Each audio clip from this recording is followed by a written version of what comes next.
40 நாள் ஜெபத்துக்காய் ஆண்டவருக்கு நன்றி செலுத்துகிறேன். எல்லாம் உபவாசம் இருக்கிறீங்களா? ஒருவேளை இருக்கிறீங்களா? கர்த்தருக்கு ஸ்தோத்திரம். ஆண்டவர்களை ஆசீர்வதிப்பார். உங்க பிரயாசத்துக்கு தக்க கர்த்தர் பலனை பெறுவார். அல்லேலூயா. இந்த நாளில் நாம தெய்வ பயம் அதை பத்தி தியானித்துக் கொண்டிருக்கிறோம். தெய்வ பயத்தினாலே வருகிற ஆசீர்வாதங்கள். தேவனுக்கு பயந்து வாழும் பொழுது நம்ம வாழ்க்கையில் வருகிற ஆசீர்வாதங்களை நம்ம தியானித்துக் கொண்டிருக்கிறோம். அல்லேலூயா. நேத்து நம்ம தியானித்தோம் தெய்வ பயத்தினாலே வருகிற ஆசீர்வாதத்தை பற்றி. இன்றைக்கு ஒரு வசனத்தை நம்ம வாசிப்போம். சங்கீத புஸ்தகம் 25ஆம் அதிகாரம் 12வது வசனம். சங்கீதம் 25:12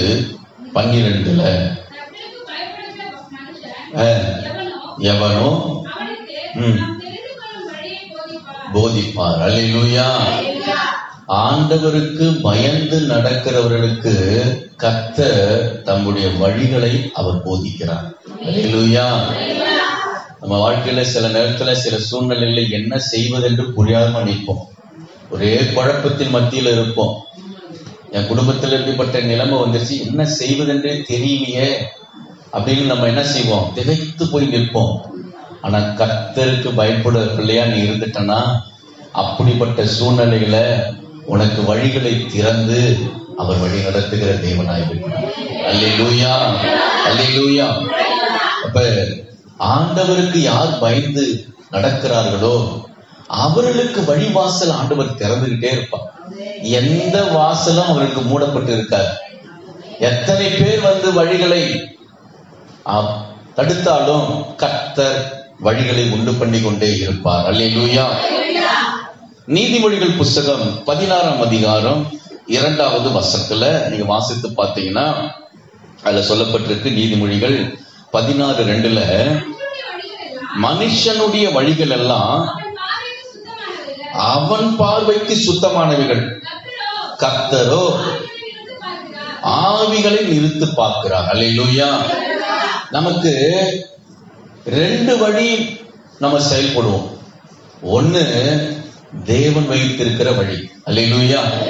இன்னொன்னு வசனம் சொல்கிறது மனுஷனுடைய வழிகள் எல்லாம் அவன் பார்வைக்கு சுத்தமானவர்கள், நமக்கு தெரிந்த வழிகள்.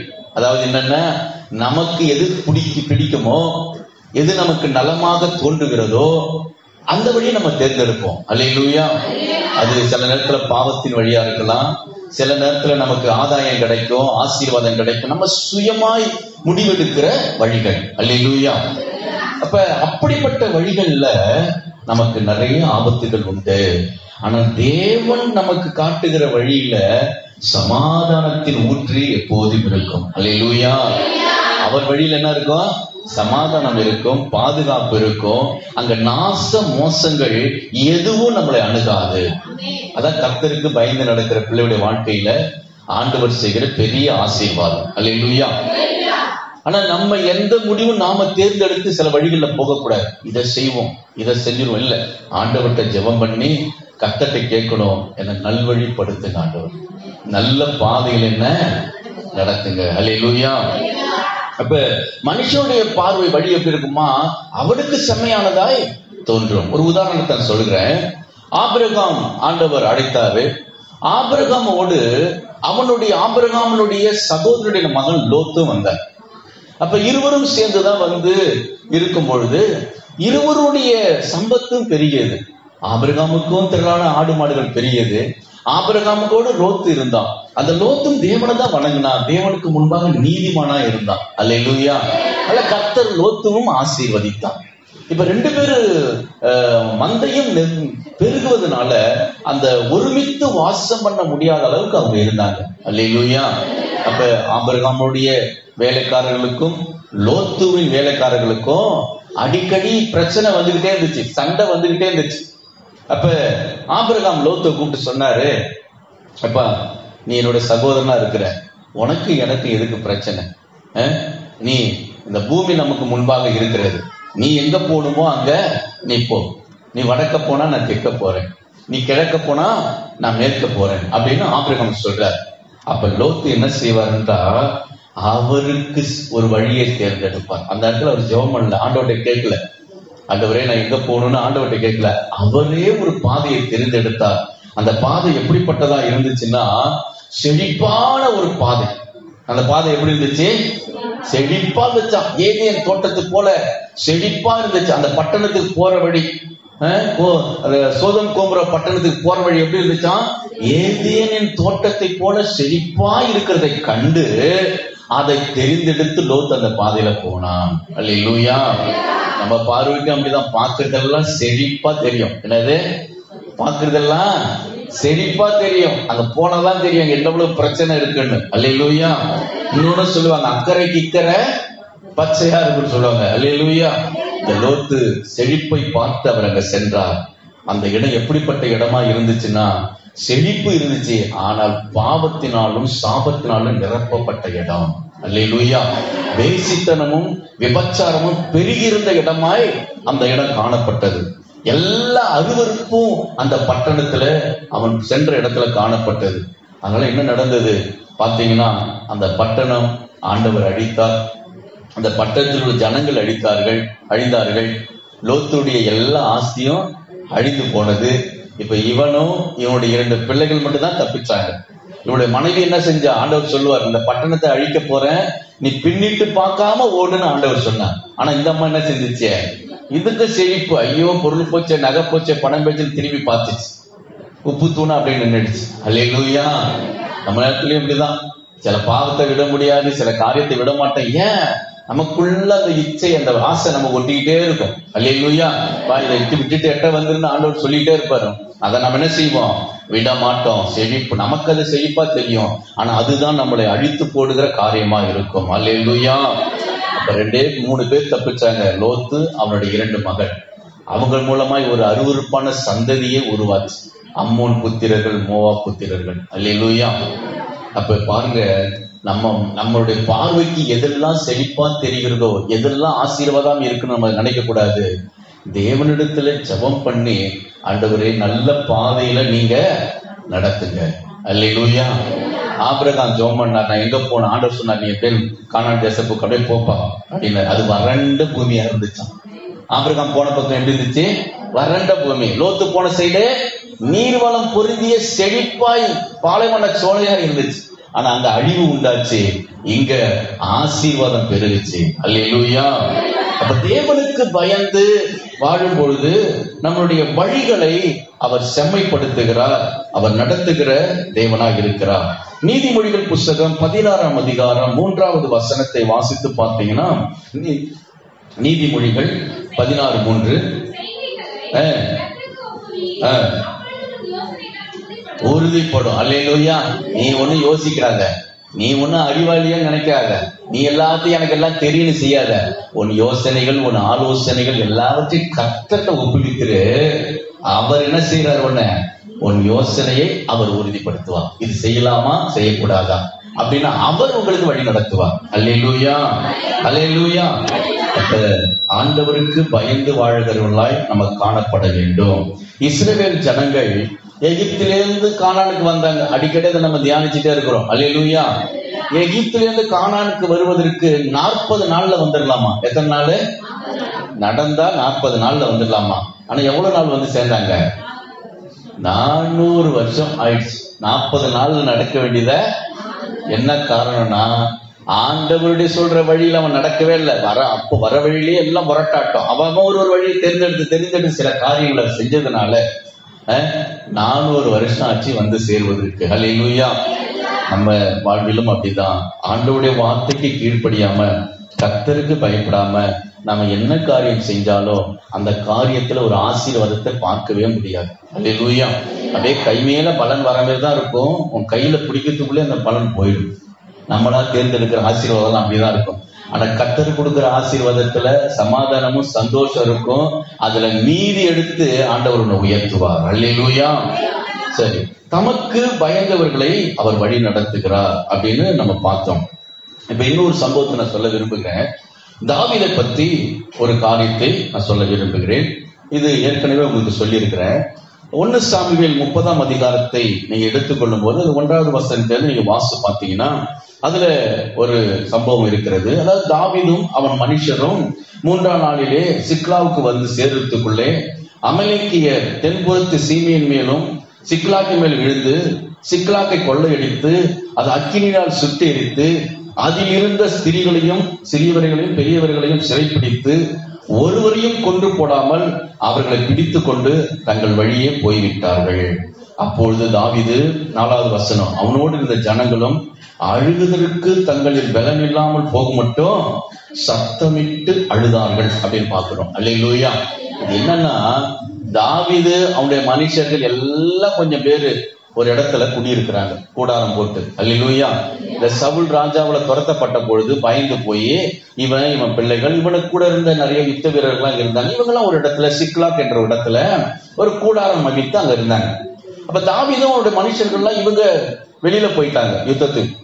அப்ப அந்த வழியா இன்னொரு சேனை வந்தது, அமலேக்கியர்கள் வந்தார்கள் பாருங்க. அவங்க என்ன செஞ்சாங்க, இவங்களை எல்லாம் கூடாரத்தெல்லாம் சுட்டு எரித்து இவங்க வச்சிருந்த பொருள்லாம் எடுத்துக்கிட்டு தாவீதுடைய மனைவி பிள்ளைகள் மற்ற இருக்கிற எல்லா ஸ்திரீகளையும் அவங்க கைதியா கொண்டுட்டு போயிட்டாங்க. அல்லேலூயா. தாவீதும் அவருடைய மனுஷரும் வந்து பாக்குறாங்க, ஜனங்கள் யாரும் இல்ல, பிள்ளைகள் இல்ல, பொருள் இல்ல, எல்லாம் தீக்கரையா ஆகியிருக்கிறது. அப்ப வசனம் சொல்லுது, தாவீதும் அவனோடு இருந்த ஜனங்களும் அழுகுதற்கு தங்களில் பலனில்லாமல் போக மட்டும் சத்தமிட்டு அழுதார்கள் அப்படின்னு பாக்குறோம். அல்லேலூயா. என்ன செய்துன்னே தெரியல. அந்த சேனையும் பெரிய ஒரு சேனை, திரளான போர் வீரர்களை கொண்ட ஒரு சேனை வந்துச்சு, இவங்களை பிடிச்சிட்டு போனது. இவங்கள்ட்ட இருக்கிறத கொஞ்சம் பேர், ஒரு 600 பேர் தான் இருக்கிறாங்க. எத்தனை பேரு? 600 பேர் தான் தாவீதோடு இருக்கிறாங்க. வந்த சேனை ஆயிரக்கணக்கான பேர் இருக்காங்க. அதுல ஒரு 50,000 பேர் இருக்கும். 600 பேர் எங்க இருக்கு, 50,000 எங்க இருக்கும். அப்ப அழுகுறான், என்ன செய்யுதுன்னு தெரியலையே அப்படின்ட்டு. அதுலயே அந்த 30ஆம் அதிகாரத்துல 8வது வசனத்துல தாவீது கர்த்தரை நோக்கி, நான் அந்த தண்டை பின்தொடர வேண்டுமா, அதை பிடிப்பனா என்று கேட்டான். அதற்கு அவர், அதை பின்தொடர், அதை பிடித்து சகலத்தை நீ திருப்பிக் கொள்வாய் என்றார். தாவீது அந்த தண்டை பிடித்து ஜெயம் கொண்டான். அல்லேலூயா. ஆண்டவர் சொல்றாரு, நீ போப்பா, நீ போய் அவரோட யுத்தம் பண்ணு, எல்லாவற்றையும் நீ திருப்பிக் கொள்ள, நான் உனக்கு ஜெயத்தை கொடுக்கிறேன். அப்ப இவனுக்கு என்ன செய்யணும்னு தெரியல அந்த சூழ்நிலையில. அப்ப இவன் ஜெபிக்கிறான், ஆண்டவர்கிட்ட வழி கேட்கிறான். யார்கிட்ட வழி கேட்கிறான்? நான் என்ன செய்யணும் ஆண்டவரே, எனக்கு தெரியல ஆண்டவரே, நீங்க என்ன வழி நடத்துங்க. இவன் சுய பலத்துல, நான் பெரிய பலசாலி, என்னோடு இருக்கிறவர்கள் பெரிய பலசாலிகள் இருக்கிறாங்க. அப்ப பெரிய பெரிய பலசாலிகளும் தாவீதோடு இருந்தாங்க. ஒரு ஆளு 100 பேர் அடிக்கிறான், தாவீது கூட இருந்தாங்க தான். இவங்களை வச்சு நாம ஜெயிச்சிருவோம். அவன் போகல, அவன் தேவனிடத்துல ஜெபம் பண்ணி ஆலோசனை கேட்டான். நீங்க என்ன வழி நடத்துங்கப்பா, நான் என்ன செய்யணும்னு தெரியல. அப்ப கர்த்தர் சொன்னார், நீ போ, அந்த சேனைய நீ முறியடிப்ப, எல்லாவற்றையும் நீ திருப்பி கொள்வ, அவங்க வச்சிருக்கிற எல்லா பொருளையும் நீ திரும்ப எடுத்துக்கொண்டு உன்னுடைய பிள்ளைகள் மனைவியோடு நீ வருவாய் என்று சொன்னார். அதே போல தாவீது 600 பேர் போனான், அதுல 300 பேர் நின்றுட்டான். 300 பேர் தான் தாவீதோட போனாங்க. அந்த 300 பேரை வைத்து அந்த அமலேக்கர் எல்லாம் வெட்டி போட்டு அதுல உண்டான எல்லாவற்றையும் கொள்ளை பொருளாம் அவன் எடுத்துக்கிட்டு தன்னுடைய மனைவி பிள்ளைகளோடு அவன் ஜெயத்தோடு வந்து சேர்ந்தான். அல்லேலூயா, அல்லேலூயா. அந்த வெற்றி அவனுக்கு எப்படி கிடைத்தது அப்படின்னா, தேவனுடைய வழிநடத்தின்படி அவன் நடந்தான். அல்லேலூயா. கர்த்தருடைய பிள்ளைகள், நமக்கு இக்கட்டான சூழ்நிலைகள், போராட்டங்கள் வரும்பொழுது நம்ம அவசரப்பட்டு எந்த முடிவும் எடுக்கக்கூடாது.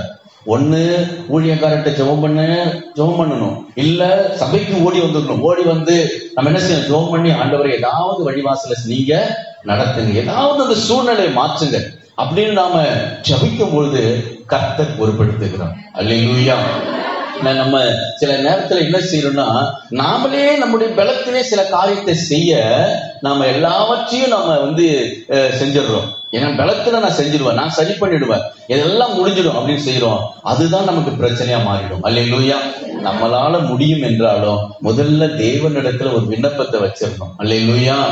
அதனால என்ன பிரச்சனைகள், போராட்டங்கள், நெருக்கங்கள், சூழ்நிலைகள் வந்தாலும் ஆண்டவர்கிட்ட முதலாவது ஜெபிக்கணும். நீங்க என்ன வழி நடத்துங்க ஆண்டவரே. அல்லேலூயா, அல்லேலூயா.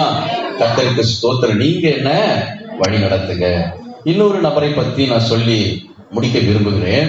அப்போஸ்தலர் பவுலை பத்தி நமக்கு வேதத்திலே வாசிக்கும் பொழுது அவர் எப்படிப்பட்டவராய் இருந்தார் என்றால், கிறிஸ்தவர்களை அடித்து துன்புறுத்தி கொலை செய்கிற மனுஷனாய் காணப்பட்டான். அநேக கிறிஸ்தவர்களை சிறைச்சாலையில போய் அடைச்சு வச்சான். பவுல் அப்படிதான் இருந்தார். அல்லேலூயா. ஸ்தேவான் என்கிற மனுஷனை கொலை செய்ய அந்த பவுல் சம்மதம் தெரிவித்தான். பவுல் அப்ப ரோம பிரஜையின் அதிகாரியா இருந்தான். இவன் அரசாங்கத்துல அந்த அதிகாரத்தை வாங்கிட்டு இந்த கிறிஸ்துவர்கள் எல்லாம் நான் நிர்மூலமாக்கும் என்று அவன் கிளம்பி வந்தவன். அல்லேலூயா. அப்ப அவனுடைய வாழ்க்கையில் ஆண்டவர் இடைப்படுகிறான். அப்ப இடைப்படும் பொழுது அவன் ஒரு பெரிய வெளிச்சத்தை பார்க்கிறான். அந்த வெளிச்சத்தை பார்த்து அவன் கண்கள் குருடாகி அவன் தடுமாறி கீழே விழுறான் குதிரையில இருந்து. அப்ப அவன் கேட்கிறான், அவன் நடுங்கி திகைத்து அவன் சொல்றான், ஆண்டவரே நீ யார் என்று கேட்கிறான். நீ யார் அப்படின்னு கேட்கும் போது அப்ப ஆண்டவர் சொல்றாரு, நீ துன்பப்படுத்துகிற இயேசு நானே. அல்லேலூயா, அல்லேலூயா. ஆண்டவர் அவனை அழிக்கலாம் நினைக்கல. என் பிள்ளைகளை நீ அழிக்க நினைக்கிறியா? என் பிள்ளைகளை இவ்வளவு கொடுமைப்படுத்துறியா? என் பிள்ளைகளை சிறைச்சாலையில வைக்கிறியா? உன்னை என்ன செய்யறேன் பாருன்னு அவனை அழிக்கவே இல்லை. ஆண்டவர் அவனை நேசிக்கிறவனா இருந்தார். அல்லேலூயா. தேவனுடைய பிள்ளைகள் நாம அப்படி இருக்கும். நமக்காக விரோதமா எழுப்புவாங்க தான். நம்ம ஆண்டவர்கிட்ட ஜெபம் பண்ணி நீங்க பாத்துக்கன்னு சொல்லிடுமே தவிர, இவங்களுக்கு இப்படிலாம் நடக்கணும்னு நம்ம எதுவுமே சொல்லி ஜெபிக்கக்கூடாது. அல்லேலூயா. ஏன்னா நமக்கு தெரியும், நமக்கு விரோதியா இருக்கலாம், கர்த்தர் அவனை அநேகருக்கு ஆசீர்வாதமா ஒரு திட்டத்தை அவன் மேல இருக்கும். அல்லேலூயா. நமக்கு வேணா அவங்க துரோகம் பண்ணிருக்கலாம், ஆனா ஆண்டவர் அவங்க மேல ஒரு திட்டம் வச்சிருப்பார். ஆண்டவரே நீங்க பார்த்துக் கொள்ளுங்க அப்படின்னு கர்த்தர்ட்ட எல்லாவற்றையும் நம்ம ஒப்படைச்சிடணும். அப்ப பவுல் சொல்றான், ஆண்டவரே நடுங்கி திகைத்து நான் என்ன செய்ய சித்தமாக இருக்கிறேன். அல்லேலூயா. அந்த பவுல் என்னை மன்னிச்சிருங்க ஆண்டவரே, நான் தெரியாம செஞ்சுட்டேன், இனிமே செய்ய மாட்டேன், என்னை விட்டுருங்கன்னு அவன் ஓடல. அங்க சொல்றான், ஆண்டவரே நான் செஞ்சது தப்புதான், என்னை மன்னிச்சிடுங்க, இனிமே நான் என்ன செய்யணும். அல்லேலூயா. கடவுளுக்கு பயந்தவங்க அப்படிதான் செய்யணும். நான் என்ன செய்யணும் ஆண்டவரே உங்களுக்காக? அப்ப ஆண்டவர் சொல்கிறாரு, நீ எழுந்து பட்டணத்துக்குள்ள முதல்ல போ, நீ அங்க செய்ய வேண்டியது உனக்கு சொல்லப்படும். அல்லேலூயா. நம்ம வாழ்க்கையில முழுவதும் கர்த்தரே பொறுப்படுத்தி நடத்த அவர் விரும்புகிறார். நீ நடக்க வேண்டிய வழிகள், நீ செய்ய வேண்டிய காரியங்கள் எல்லாவற்றையுமே ஆண்டவர் உனக்கு வெளிப்படுத்துவார். யாருக்கு ஜெபிக்கணும், எந்த காரியத்தை செய்யணும், என்னென்ன நான் ஞானமாய் சில குடும்ப காரியங்கள்லாம் நடத்தணும், குடும்பத்தை எப்படி நடத்தணும், யாருக்கெல்லாம் நீ ஆசீர்வாதமா மாறணும், கர்த்தர் ஒரு திட்டத்தை வைத்து உன்னை வழி நடத்த அவர் விரும்புகிறார். அல்லேலூயா. அப்ப பவுல் ஆண்டவருக்கு கீழ்ப்படிந்து நீங்க என்ன செய்ய சித்தமா இருக்குன்னு கேட்டான் பாருங்க. புற ஜாதிகளுக்கு அவனை சுவிசேஷத்தின் ஒளியாக கர்த்தர் மாற்றினார். அல்லேலூயா. 12 சீஷர்களும் இஸ்ரவேல் ஜனங்களுக்கு மட்டும்தான் ரட்சிப்புன்னு நினைச்சு சுவிசேஷம் சொன்னாங்க. இந்த பவுல் மூலமா தான் புற ஜாதிக்குள்ளே சுவிசேஷம் வந்தது. அதாவது இஸ்ரவேல் ஜனங்கள் இல்லாத மற்ற ஜனங்களுக்கு சுவிசேஷம் அறிவிக்கப்பட்டது பவுல் மூலமா. ஆசியா கண்டம் முழுவதும் பயணம் செய்து அநேக சபைகளை பவுல் நிறுவினார். அநேகர் ரட்சிக்கப்பட்டார்கள். அநேகர் ஊழியக்காரர்களை பவுல் ஏற்படுத்தி வைத்தார். அல்லேலூயா. அப்ப தேவனுடைய பாதையில நடக்கும் பொழுது கர்த்தர் நம்மளை வல்லமையாய் பயன்படுத்துவார். அதுல சமாதானம் இருக்கும், சந்தோஷம் இருக்கும். அப்ப தேவ வழியில யார் நடப்பா, அவருக்கு யாரு பயப்படுறார்களோ அவர்களுக்கு தான் ஒரு வழியை போதிப்பார். அல்லேலூயா. துணிகரமா நம்ம வசனத்தை கேட்டு கேட்டு கேட்டு அதுக்கு கீழ்ப்படியாம நம்ம துணிகரமா வாழ்ந்துகிட்டே இருந்தோம்னா கர்த்தர் நம்ம நடக்க வேண்டிய வழியில அவர் நடக்க மாட்டான், வேற ஒருத்தன் நம்மளை நடத்திட்டு இருப்பான். அல்லேலூயா. கர்த்தர் நடத்த வேண்டிய இடத்துல யார் நடத்துவா? வேற ஒரு ஆள் நம்மளை தவறான வழியில நடத்தி நம்ம சமாதானத்தை கெடுத்து நம்மளை அவமானப்படுத்தி நம்மளை அசிங்கப்படுத்தி விழுந்து போகும்படி செஞ்சிடுவான். அல்லேலூயா. அதனால ஆண்டவருக்கு பயந்து நடங்க. கர்த்தருடைய பயம் உங்க இருதயத்துல இருந்துச்சுன்னா உங்களை செழிப்பான பாதையில் அவர் நடத்துவார், நன்மையின் பாதையில உங்களை நடத்துவார், ஆசீர்வாதத்தின் வழியிலே உன்னை நடத்துவார், அநேகருக்கு உன்னை பாத்திரமாய் மாற்றுவார். அல்லேலூயா. உன் வழிகள் எல்லாம் எப்படி இருக்கும்? ஆசீர்வாதமா இருக்கும். உன் வழிகள் எல்லாம் ஆசீர்வதிக்கப்பட்டு இருக்கும். நீ போகிற இடம் எல்லாம் செழிப்பாய் கர்த்தர் மாற்றுவார். ஆபிரகாம் அதான் சொன்னார், போகிற இடம்லாம் ஆபிரகாமுக்கு செழிப்பாவே இருந்துச்சு. எல்லாம் வறண்ட பூமி தான் தெரிஞ்சிச்சு, ஆனா ஆபிரகாம் வாழ்க்கையில எல்லாம் செழிப்பாய் மாறியது. அல்லேலூயா. அதனால தெய்வ பயத்தோடு நம்ம வாழ வேண்டும்.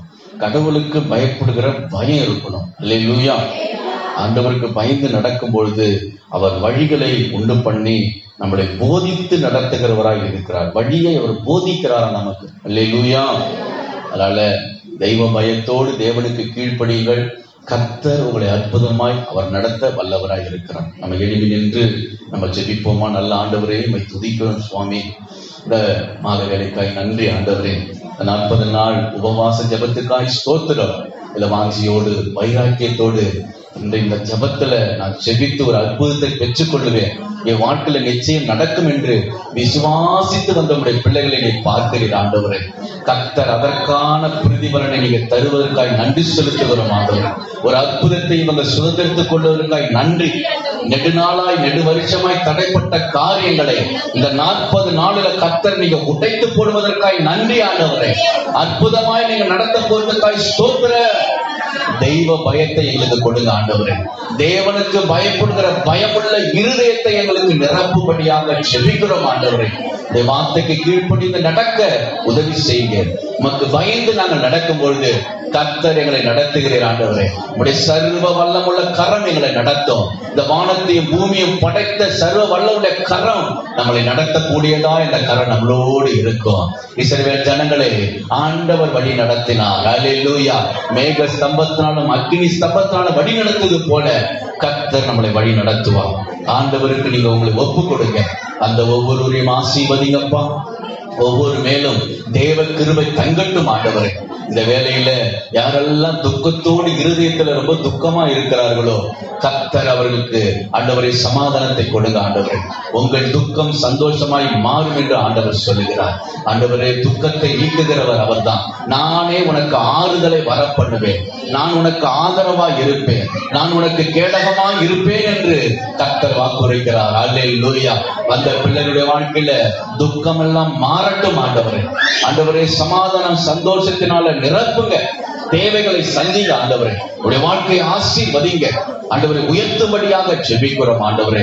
அப்ப அந்த சிலுவையிலே அறையப்பட்ட பேருக்காக ஜெபிக்கிறோம். கர்த்தர் அவர்கள் எல்லாம் ரட்சிப்புக்குள்ள நடத்துவதற்காக நன்றி செலுத்துகிறோம் ஆண்டவரே. பெரிய காரியங்களை செய்யப்பா ஆண்டவரே.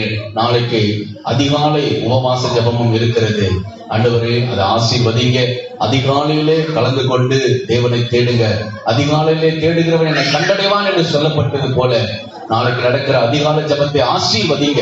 நாளைக்கு மாலை நடக்கிற உபவாச ஜெபத்துக்காய் 40 நாள் ஜெபத்தையும் ஆசீர்வதிங்கப்பா. கர்த்தர் பெரிய காரியங்களை செய்ய ஆண்டவர். ஒவ்வொரு வேளும் தேவ பிரசன்னம் தங்கி இருக்கட்டும் ஆண்டவரே. ஆசீர்வதியும் வழி நடத்தும்.